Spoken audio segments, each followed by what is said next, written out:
Salut à tous, bienvenue à cette nouvelle leçon de russe. Добрый день всем, добро пожаловать на курс Apprendre le russe en 100 jours. Et nous sommes arrivés à la leçon урок 19, qui veut dire leçon numéro 19. Et ceci est la deuxième partie de cette leçon numéro 19. Et nous avons déjà vu les pronoms dans la langue russe et aussi l'expression у меня есть.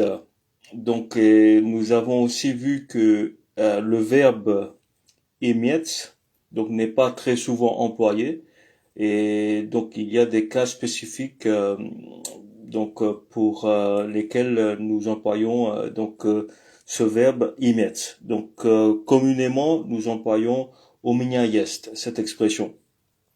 Alors nous allons revoir un peu la base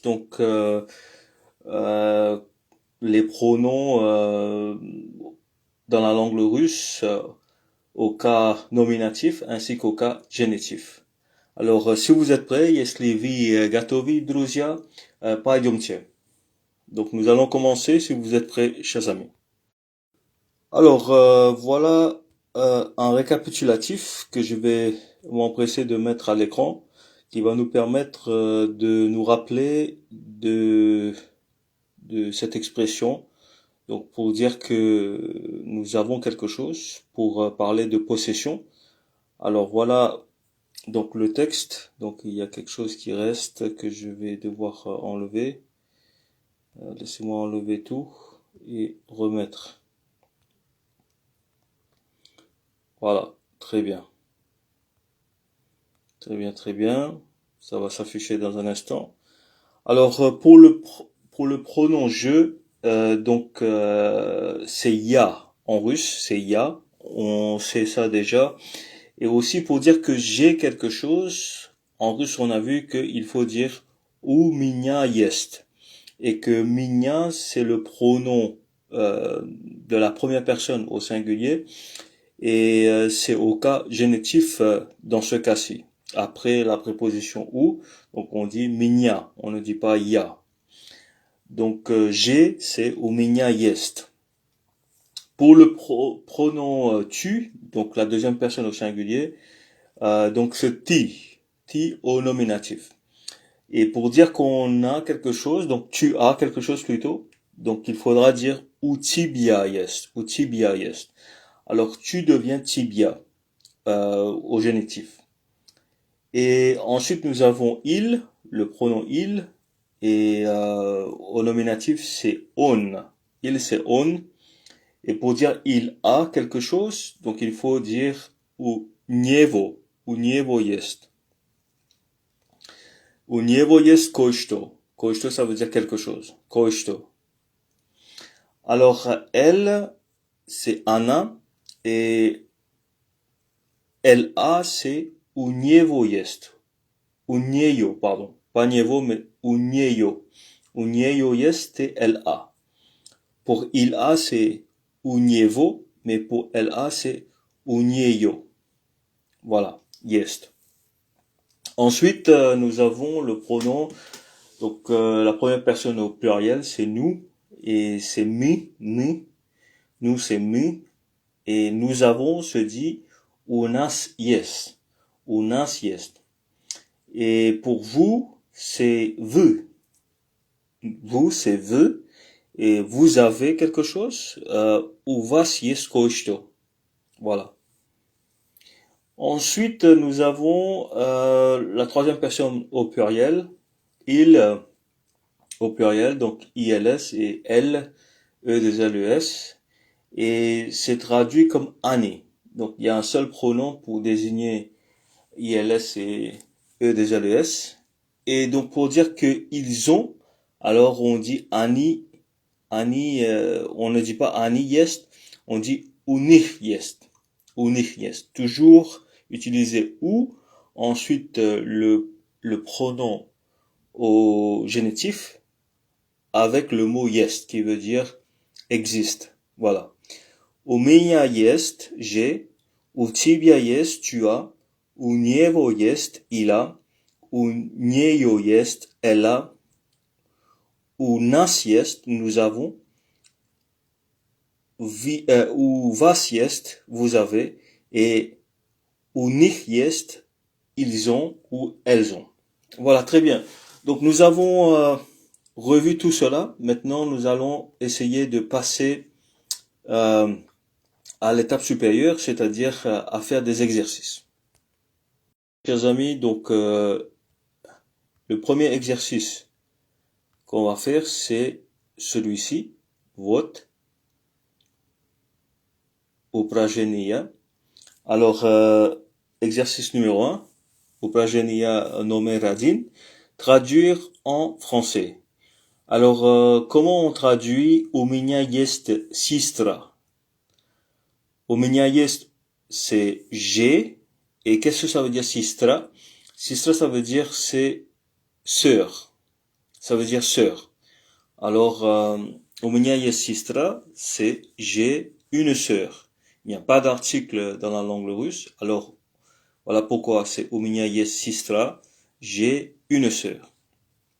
Ensuite, nous avons «У него есть собака».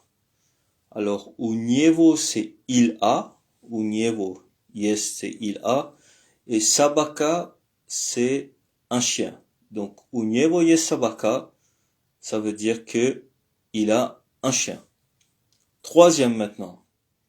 «У нас есть время». «У нас есть время». Et donc, время, c'est quoi? C'est le temps.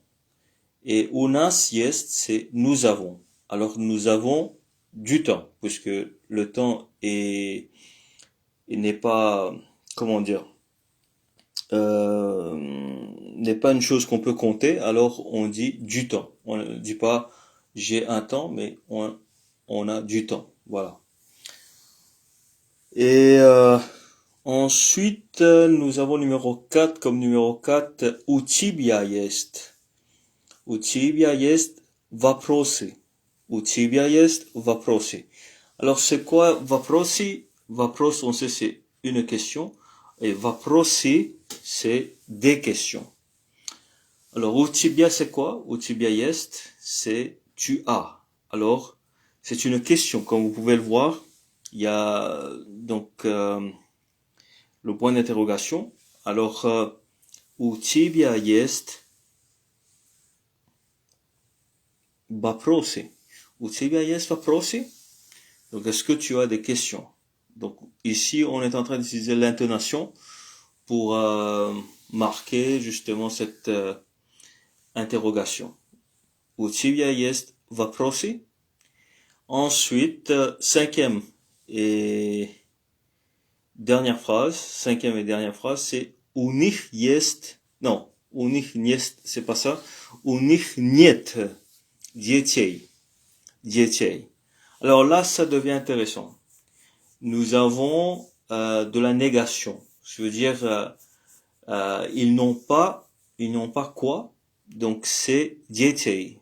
Nous savons que дети c'est les enfants, et дети c'est дети au datif, au cas datif. Donc voilà pourquoi дети devient дети. Et donc, nous employons le génitif pour l'objet. Nous avons vu que quand c'est affirmatif, la phrase est affirmative, donc nous utilisons la forme nominative. Par exemple, «сестра», «собака», «время» ou «вопросы». Tous ces mots, c'est des mots qui sont au nominatif, puisque c'est des phrases affirmatives. Mais lorsque la phrase est négative, alors on utilise la forme dative, pas dative, mais génitive, excusez-moi. Alors ici, donc, дети devient детей. «У них нет детей». Нет, puisque c'est négative, la forme négative. Voilà. Ça, c'est quelque chose qu'on a déjà discuté, dont on a déjà discuté précédemment. C'est une chose qu'on a discuté précédemment. Et donc, c'est juste une révision. D'où l'intérêt de faire des exercices. Très bien, nous allons maintenant passer au prochain exercice. Avant cela, j'aimerais aussi mettre les réponses, juste pour qu'on puisse vérifier, et ce sera, je pense, plus intéressant pour tout le monde de pouvoir voir les réponses. Alors, je mets les réponses et on va essayer de faire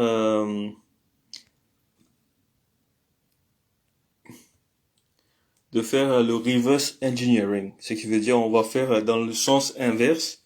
Par exemple, comment on dit j'ai une sœur? У меня есть сестра. У меня есть сестра. Comment on dit il a un chien?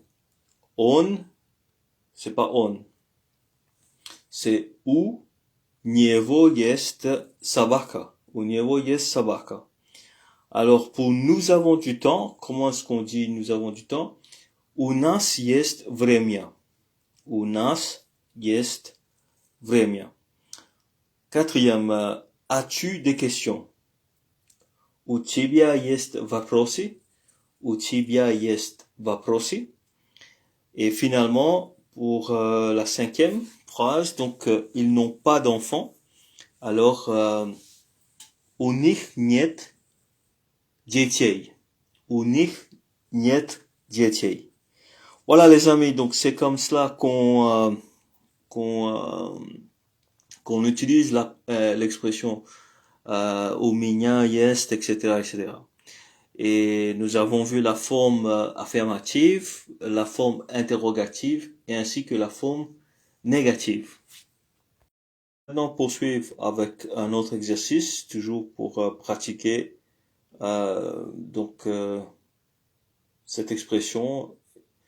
Et l'exercice 2, donc à l'écran, comme vous pouvez le voir, c'est traduire en russe. J'ai un chat. Alors j'ai, c'est у меня есть кот. Chat c'est кот, у меня есть кот. Voilà, il faut juste rappeler du vocabulaire. Et comment on dit tu as? C'est у тебя есть друг. Voilà. У тебя есть друг, qui veut dire ami. Et la troisième phrase, c'est elle a une belle maison. Alors ici, il y a un adjectif.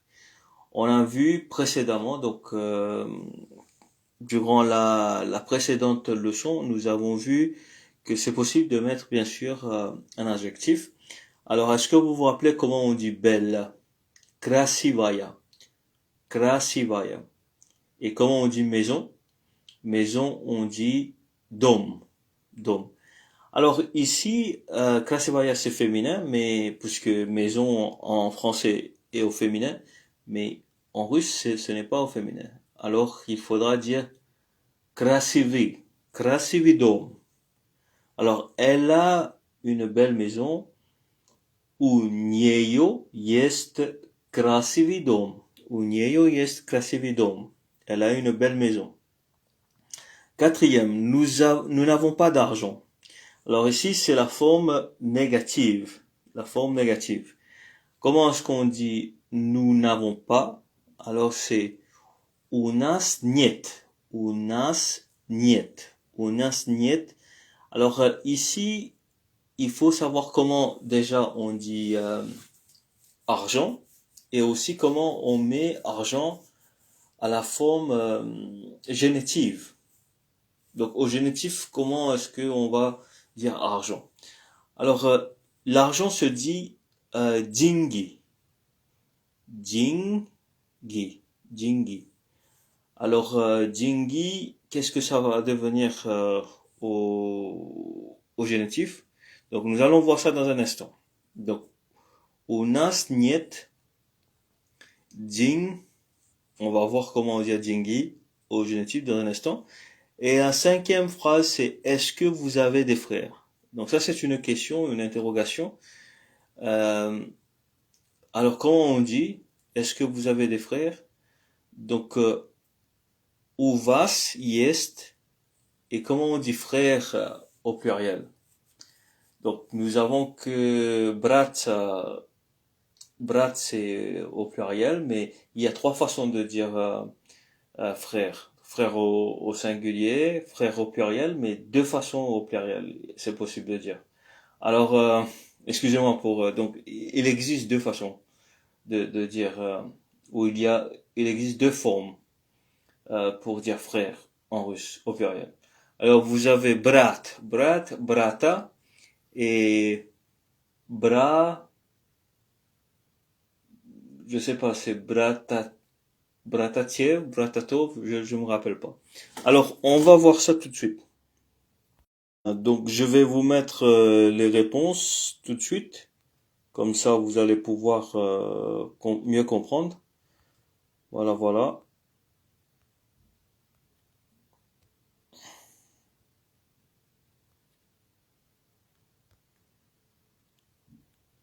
Voilà. Alors pour la première phrase, c'est j'ai un chat. У меня есть кот. У меня есть кот. C'est assez facile. Ensuite, la deuxième phrase, c'est tu as un ami, c'est у тебя есть друг. У тебя есть друг, tu as un ami. Troisième, c'est elle a une belle maison. Alors, у нее есть красивый дом. Красивый дом. Dom est masculin. Alors, on dit pas красива, mais красивый. Красивый. Quatrième, c'est nous n'avons pas d'argent. Alors, je vous ai dit que деньги, c'est la forme nominative. Et puisque c'est une phrase négative, alors nous allons dire у нас нет денег. Денег. Денег. C'est comme ça qu'on met деньги au génitif. Et la dernière phrase, la cinquième, est-ce que vous avez des frères? C'est une question, c'est une phrase, c'est une interrogation, donc c'est à la forme interrogative. У вас есть братья? Donc brat devient bratya. C'est pas brata, c'est pas brat, c'est bratya, puisque donc comme je vous ai dit, il existe trois formes pour dire frère. Donc en russe. Alors voilà. Encore une fois, j'ai un chat, у меня есть кот. Tu as un ami, у тебя есть друг. Elle a une belle maison. У него есть красивый дом. Et quatrième, nous n'avons pas d'argent. У нас нет денег. Et ensuite, est-ce que vous avez des frères? У вас есть братья? Voilà les amis. Donc, nous allons continuer maintenant avec l'exercice, le troisième exercice. On va essayer de nous rappeler des pronoms personnels bien sûr, au génitif. Et donc on va essayer de remplir les vides. Alors troisième exercice, compléter avec le bon pronom. Première phrase, donc u-есть ручка. Alors ручка c'est quoi? C'est une plume, un stylo. Alors, on voit que entre parenthèses, on a j'ai. Alors, on parle de la première personne au singulier, c'est je, bien sûr. У меня есть ручка. У меня есть ручка. J'ai un stylo. У меня есть ручка. Deuxième, c'est у-есть квартира. Квартира, est-ce que vous vous rappelez de ce mot? Donc on a utilisé ce mot, on a rencontré ce mot la dernière fois, durant la précédente leçon. C'était la leçon numéro 19, première partie. Alors, est-ce que vous vous rappelez de ce mot? Kvartira, c'est un appartement. Et ici, on voit entre parenthèses, c'est tu as. Alors, comment on dit tu as? C'est у тебя есть. Alors, c'est une question. On va devoir utiliser l'intonation pour marquer cette interrogation. У тебя есть квартира. У тебя есть квартира. Voilà. Troisième. У-есть машина. Машина, c'est une voiture. Alors ici, c'est il a. Il a une voiture. Alors comment on dit ça? En russe, on dit у него есть машина. У него есть машина. Très bien. Очень хорошо. On continue. Quatrième phrase. Nous avons u-есть. Alors ici c'est problema. Problema. U-есть problema. Problema c'est quoi? C'est problème, des problèmes. Alors nous avons des problèmes. Comment on dit ça? U nas есть problema. У нас есть проблема. Très très bien. Очень хорошо. Отлично. Et la dernière phrase, la cinquième, c'est у-нет книги. Нет книги. Alors on sait que ici, c'est une phrase négative. Alors on a la négation ici, puisqu'on a niet et on n'a pas есть. On voit que kniga est devenu knigi, ce veut dire c'est à la forme dative. C'est la forme dative. Alors, entre parenthèses, on a elle n'a pas. Elle n'a pas de quoi? Elle n'a pas de livre. Elle n'a pas de livre. Alors, pour elle, c'est нету. У нее нет книги. У нее нет книги. Très bien. Alors, encore une fois, у меня есть ручка. У тебя есть квартира. C'est une question. У тебя есть квартира? Est-ce que tu as un appartement? Troisième. У него есть машина. У него есть машина. Quatrième. У нас есть проблема. У нас есть проблема. Cinquième. У нее нет книги. Alors, je vais vous mettre les réponses. Comme ça, ce sera beaucoup plus facile pour tout le monde. Je vais vous mettre les réponses tout de suite. Et je vous mets ça ici. Voilà. Alors voilà, у меня есть ручка. Меня numéro 1. У тебя есть квартира. Voilà, numéro 2. Квартира, тебя, у тебя. Troisième, у него есть машина. Il a une voiture. У него есть машина. Quatrième, c'est у нас есть проблема. Nous avons des problèmes. Cinquième et la dernière, c'est elle n'a pas de livre. Alors c'est у нее нет книги. У нее нет книги. Très très bien les amis. Donc j'espère que vous avez tout eu correctement. Nous allons maintenant poursuivre avec le quatrième exercice. Ici, j'ai choisi de tout mettre d'un seul coup. Donc les réponses et les questions. Et je vais essayer de voir si ce sera possible de tout afficher. Et effectivement, donc c'est un succès. Quatrième exercice, transformer au négatif. Je vais dire la phrase, elle est déjà toute faite, mais il faudra juste la transformer en négation. Donc il faut faire la négation, il faut la mettre à la forme négative. Prenons la première phrase. Donc phrase numéro 1. У меня есть брат. У меня есть брат. Alors qu'est-ce que ça veut dire? C'est j'ai un frère. J'ai un frère. У меня есть брат. J'ai un frère. Alors pour mettre cette phrase à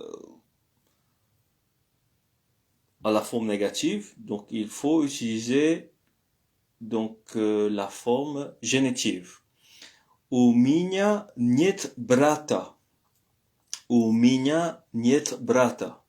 Comme vous pouvez le voir au bas, donc у меня нет брата. Brat devient brata au génitif. Voilà, ça c'est très important. Donc у меня есть брат, у меня нет брата. Ensuite, numéro 2, у тебя есть словарь. Donc у тебя есть словарь. Словарь, c'est quoi? C'est un dictionnaire. C'est un dictionnaire. Словарь. Alors, у тебя есть словарь, у тебя нет словаря. Словаря.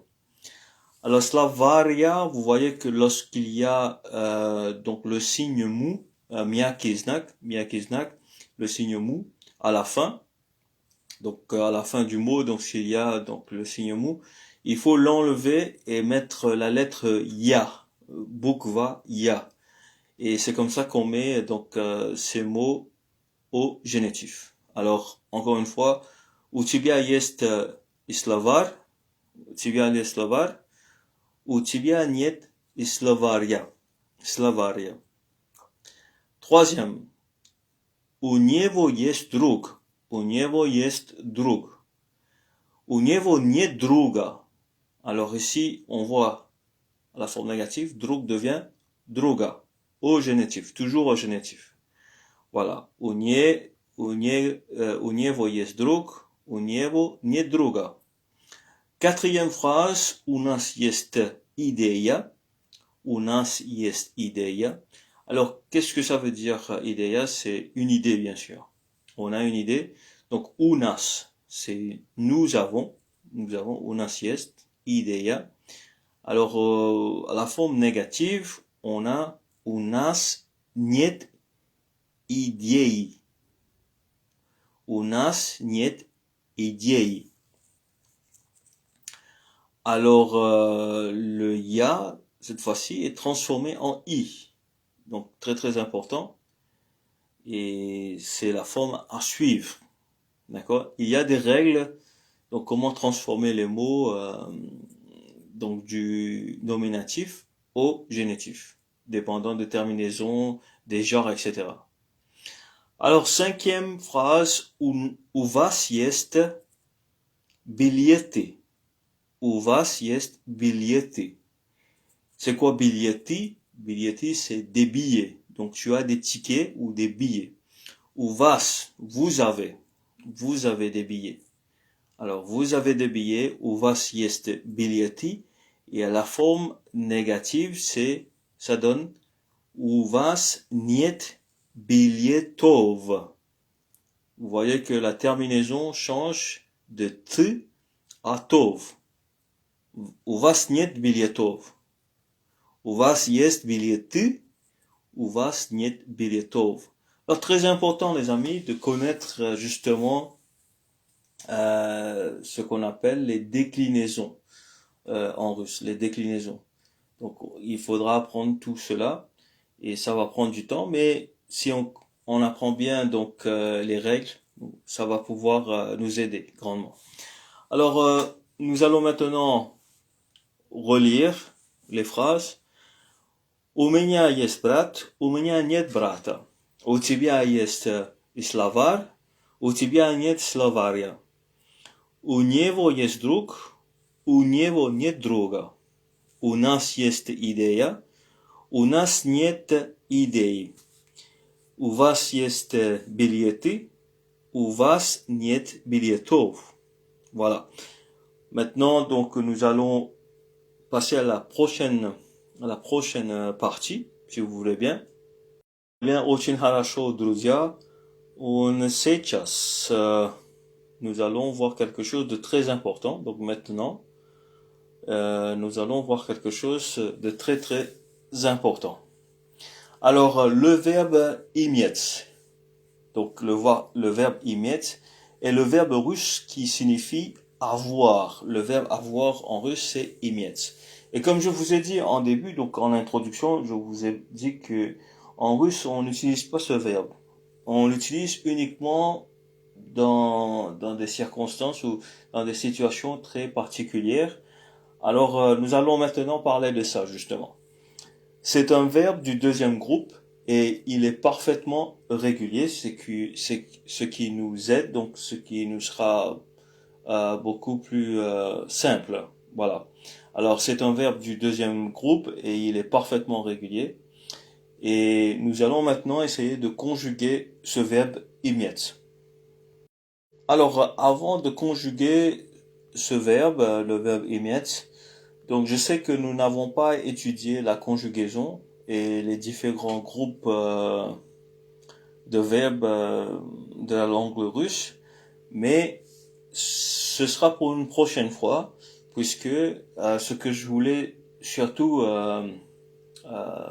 comment dire, euh, exposer ou introduire dans ce cours de russe, de la langue russe, apprendre le russe en 100 jours, c'est surtout le génitif, donc les pronoms au génitif. Alors, conjugaison au présent, c'est ya imeyu. Ya imeyu, ce qui veut dire j'ai. Ya imeyu, tout comme si on dit u меня есть. Alors, c'est la même chose, sauf que à imiet, le verbe avoir est utilisé, encore une fois, pour des cas très particuliers. Alors, я имею, j'ai. Ты имеешь, tu as. Он имеет, она имеет, оно имеет. Alors ici, il y a trois pronoms pour la troisième personne au singulier. Il y a il, elle et aussi le genre neutre. Puisqu'il y a trois genres dans la langue russe, il n'y a pas que le russe, je veux dire, il n'y a pas que le masculin et le féminin, il y a aussi le neutre. Alors, on a on, ana et ano. Tout comme en anglais, donc nous avons he, she and it. Donc, nous pouvons faire le parallèle, donc nous pouvons tirer un parallèle entre ces deux langues, donc la langue russe et la langue anglaise. Alors, on, ana, ano. Imiet. Voilà, imiet. Ce qui veut dire il a, elle a et la chose a. Donc, on peut aussi dire ça. Ou on peut, ici, il y a la traduction que ano, c'est aussi comme on peut aussi traduire ce pronom comme on. Pardon, pas on, mais on. Très souvent, on dit nous avons et nous pouvons également dire on a. Donc, il a, elle a et on a. On imiet, ana imiet, ano imiet. Poursuivons, chers amis. Donc, la première personne au pluriel, c'est nous, bien sûr. Alors, мы имеем. Имеем. Мы имеем. Nous avons. Мы имеем. Et вы имеете. Имеете. Вы имеете, vous avez. Et finalement, donc, pour il et elle au pluriel, donc, ils et eux2les, ils ont plutôt, et elles ont, se traduit en russe comme Ani imeyut. Ani imeyut. Alors maintenant, on va réciter le tout, on va conjuguer le verbe encore une fois. Ya imeyu.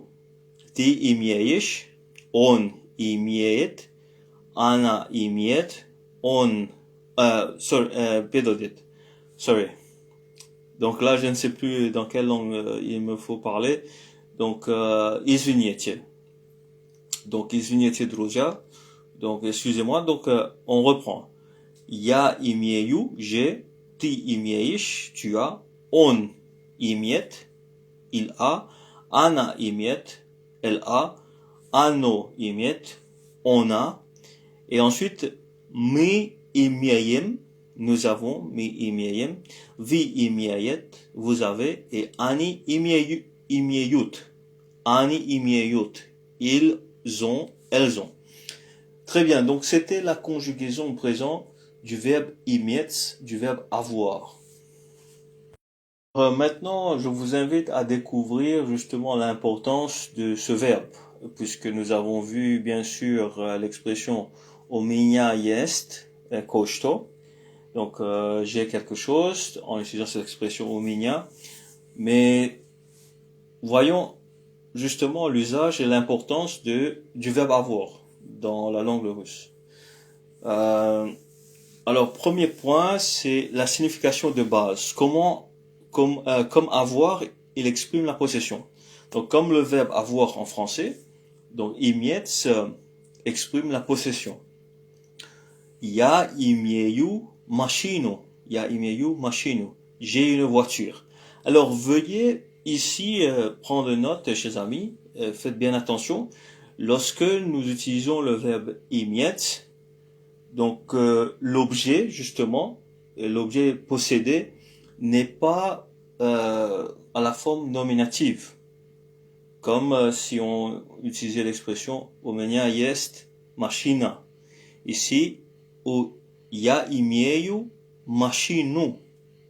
Voilà, donc c'est un complément d'objet direct. Voilà, j'ai une voiture. Donc, comme vous pouvez le voir, la terminaison change également. Machina devient machino. Et l'autre exemple qui nous est donné, c'est Ani imieyut balshoi dom. Alors, Ani imieyut balshoi dom. Qu'est-ce que ça veut dire? Ils ont une grande maison. Balshoi dom. Et cette fois-ci, peut-être vous vous posez la question, mais pourquoi donc le complément d'objet direct n'a pas changé? Donc la terminaison n'a pas changé. C'est puisque ça dépend. Ça dépend si c'est un mot féminin ou masculin, si c'est un mot qui est vivant ou pas vivant, etc. Donc en russe, la grammaire est assez complexe et donc voilà. Mais il faut comprendre que il faut faire bien attention. Lorsque c'est féminin, ça change, et lorsque c'est masculin ou neutre, ça change pas. Alors, Ani imieyut balshoi dom. Ils ont une grande maison. Отлично, друзья. Et maintenant, nous allons voir ensemble le deuxième point du verbe imetь, qui veut dire en russe avoir. Alors, deuxième point, moins fréquent à l'oral, contrairement au français où avoir est omniprésent. Les Russes utilisent souvent des constructions différentes, surtout à l'oral. Au lieu de "У меня есть машина", littéralement près de moi il y a une voiture, ou chez moi il y a une voiture, est bien plus naturel et courant pour dire j'ai une voiture. Alors, au lieu de dire "У меня есть", voilà, machina. Je pense que ici, c'est au lieu de dire "Я имею machi, machinu", comme on a vu. Donc au lieu de dire "Я имею machinu", donc les Russes préfèrent cette forme "У меня есть машина". Voilà, puisque ça change pas et есть est invariable et tout. Donc il faut juste connaître les pronoms au génitif. Alors c'est préféré, cette forme est préférée par les Russes. Troisième point, donc concernant le verbe imetь. Alors ici, nous allons voir ça. Je vous mets ça à l'écran. Donc troisième point, c'est l'utilisation spécifique du verbe imetь. Imetь est souvent utilisé dans des contextes plus formels, littéraires, ou pour exprimer des idées abstraites. Alors, vous voyez donc l'application de ce verbe ou l'usage de ce verbe. Imetь, c'est plutôt lorsque nous écrivons, nous pouvons le voir en littérature, ou aussi lorsque nous parlons, nous sommes en train de parler des choses abstraites. Alors, imetь право. Imetь право, avoir le droit. Право, c'est pas право, excusez-moi. Donc ça se dit право. Imetь право. Ça veut dire avoir le droit. Le droit, c'est un mot abstrait, donc c'est une conception abstraite, on va dire. Donc avoir le droit. Le droit ne peut pas se voir, ne peut pas être touché, c'est pas tangible. Alors imetь право, avoir le droit. Imetь ve vidu, avoir en vue, ve vidu. Imetь ve vidu, ce qui veut dire avoir en vue, vouloir dire. Donc c'est l'interprétation donc de cette expression imetь ve vidu. C'est pas forcément littéralement traduit ici. Donc imetь ve vidu, ça veut dire que avoir en vue, en perspective. Voilà, avec donc en perspective quelque chose. Imet vivido. Voilà, avec une perspective. Imet znaczenie. Alors, imet znaczenie, ça veut dire avoir de l'importance. Znaczenie. Cienie. Voilà. Imet znaczenie. Alors ça, c'est un nouveau mot. Eta novaya slova. Donc c'est un nouveau mot pour nous. Et nous avons dit eta важно. Важно, ça veut dire c'est important. Mais znaczenie, donc là c'est l'importance. Voilà. Donc chers amis, encore une fois, nous avons vu que avec le verbe, donc la terminaison change. La terminaison de l'objet direct change, complément d'objet direct. Et c'est très important, nous allons voir s'il y a d'autres points concernant ce verbe imet, qui est un verbe très important puisque c'est le verbe avoir. Et bien sûr, c'est un verbe qui est très utile. Les amis, nous allons maintenant voir le quatrième point pour aussi clôturer, mettre fin à cette leçon. La deuxième partie de la leçon numéro 19, de la 19e leçon. Alors, voici le dernier point qu'on va aborder durant cette leçon. Quatrième point, dans les temps composés. Comme en français, imet est l'auxiliaire pour former le futur et le conditionnel des verbes perfectifs. Alors, c'est bien sûr de cela que je voulais parler. Donc, j'ai fait allusion. À quoi j'ai fait allusion? Puisque le verbe être est un verbe auxiliaire, utilisé pour faire d'autres temps, pour la conjugaison d'autres temps. Et donc, comme nous avons pu le lire ici, dans les temps composés, comme en français, imet est l'auxiliaire pour former le futur et le conditionnel des verbes perfectifs. Alors, dont l'action est terminée. Donc, ya budu citat. Ya budu citat, c'est le futur. Donc, je lirai. Je serai en train de lire. Donc, ça dépend qu'est-ce qu'on veut dire, mais ya budu citat. Ya budu citat. Je lirai. Je serai en train de lire. Littéralement traduit. Ou nous avons un autre exemple ici, c'est ya budu imet. Alors, imet, c'est déjà le verbe avoir, donc ya budu imet, c'est j'aurai, j'aurai. Ya budu imet, c'est le futur aussi pour le verbe avoir. Donc les amis, voilà, nous avons vu 4 points. Nous allons maintenant faire la récapitulation tout de suite. Alors, nous allons résumer donc cette leçon et surtout la deuxième partie, donc qui concerne le verbe avoir imet en russe. En résumé, imet est le mot fondamental pour avoir, essentiel pour la grammaire et la compréhension, même si son usage direct en conversation est moins fréquent que celui de son équivalent français, donc le verbe avoir. Voilà, chers amis, nous sommes arrivés à la fin de cette leçon, la deuxième partie de la leçon numéro 19, de la 19e leçon. Урок 19. 19. Voilà, 19. Спасибо за внимание. Donc, merci pour votre attention. Et donc, je vous souhaite une très bonne journée. Donc, хорошего день всем. Et donc, je vous vois très prochainement. Donc, до скорого. До совсем скоро. До свидания. Пока-пока. Спасибо большое, спасибо. Voilà, je vous vois très bientôt et donc je vous souhaite une bonne journée. Et voilà, au revoir les amis.